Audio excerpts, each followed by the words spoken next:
আসসালামু আলাইকুম। আমি সবার ছোট বোন।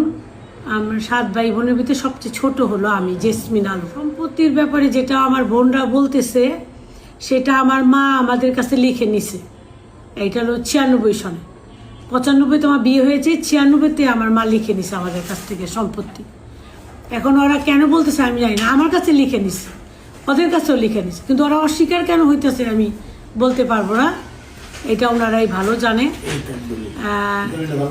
এই দলিলে আপনারা ওনার সব আমরা বাইরে লিখে দিয়েছে আমাদের একটা করে জায়গা দিয়েছে সব বোনদের।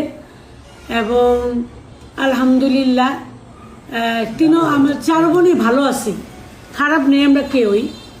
আলহামদুলিল্লাহ 4 বোনই অবস্থা ভালো আছে, আলহামদুলিল্লাহ সবাই আমরা ভালো আছি। বিগত আমার বোনরা যা যা বলতেছে, 3 বোন সবগুলোই হয়তো বা কারো প্রবঞ্চনায় পড়ে এগুলো বলতেছে। আমার ভাই আমাদের আলহামদুলিল্লাহ অনেক সবসময় দেখবার করছে, এবং কোনো সময় কোনো দিক দিয়ে আমরা গেলে কোনো কিছুতে আমাদের না বলেনি কখনো। ওনার সাধ্যমতো যতটুকু পারছে উনি আমাদের করছে। আর আমার মার কথা যেটা বলছে আমার বোনরা, অ্যাকচুয়ালি আমার মাকে এইভাবে তারা কোনো 3 ভাই রাখে নাই। আলহামদুলিল্লাহ ভাইরা অনেক খোঁজ খবর এবং চিকিৎসা, এবং সবসময় থাইল্যান্ডে চিকিৎসা করতো আমার মা, এবং থাইল্যান্ডের ওষুধই খেত। কিন্তু আমার মা মারা গেছে স্কয়ার হাসপাতালে, এবং ওখানকার যত দেখবার প্রায় 22-23 লাখ টাকার মতো বিল সম্পূর্ণ আমার ভাইরাই দিয়েছে। আমরা বোনরা দেখশন করেছি, কিন্তু টাকা দিয়ে হেল্প করতে পারিনি কখনো। আর কি বলবো, আমার ভাইয়ের কথা, আমার ভাইয়ের নামে এই সব কথা একেবারে ভুল এবং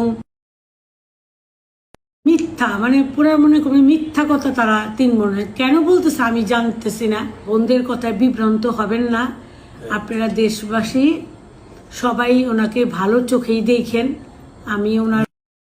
উনি অত্যন্ত ভালো, এবং আমার চিকিৎসার জন্য, আমার ইয়ার জন্য আমাকেও সে টাকা দিয়েছে, টাকা দিয়ে হেল্প করছে এবং সব কিছুই দিয়েছে। আর আমার বড় বোন যেটা বললো তার ছেলের জন্য, আমি নিজে জানি তার ছেলের জন্য ভালো অঙ্কে টাকা দিয়েছে। এখন উনি কেন মিথ্যা কথা বললো সেটা আমি বলতে পারবো না। আর দেশবাসীর কাছে একটাই অনুরোধ, আমার ভাইকে খারাপ চোখে দেখেন না, উনি অনেক ভালো মানুষ, আপনারাই জানেন। আমি আপনাদের কাছে আর কি বলবো বোর্ড হয়ে, আপনারা দেশের মানুষই ভালো জানে যে উনি কত মানুষকে হেল্প করে সব কিছুতে। এবং ইনশাল্লাহ আমার ভাইয়ের আমি দীর্ঘ কামনা করি, এবং আমার ভাইকে আল্লাহ হায়াতে তৈয়বা দান করুক এবং সব কিছু করুক। আর আপনার খোঁজ খবর নেয় নাই ভাইরা, সেটা যদি তারা বলে থাকে তাহলে ভাইরা বিয়ে করার পর একটু পরিবর্তন আসে বিদের কারণে। এটা তো সবাই, আমিও তো পরের সংসারে আসছি, আমিও তো অনেক সময় আছে ননদের খবর কম নেই বা এই করি, কিন্তু ইনশাল্লাহ ভাই আমার খারাপ না, ইনশাল্লাহ আমার 3টা ভাই ভালো। আর ডিপজল ভাইয়ের কথা বলার কোনো ভাষাই আমার নাই, অতুলনীয় একজন মানুষ, এবং আমি তার কথা কখনোই ভুলবো না। সে আমার জীবনে অনেক অনেক বড় বড় প্রবলেমগুলোতে আমার অনেক সলভ করছে, অনেক। আর যারা মিথ্যা বলতেছে তাদের কেন বলতেছে আমি বলতে পারবো না। আপনারা ভালো করে যাচাই বাছাই করেন, আর বোনদের আল্লাহ সুমতি দেখ যাতে সুন্দর মতো সব কিছু ওরা সমাধান করতে পারে।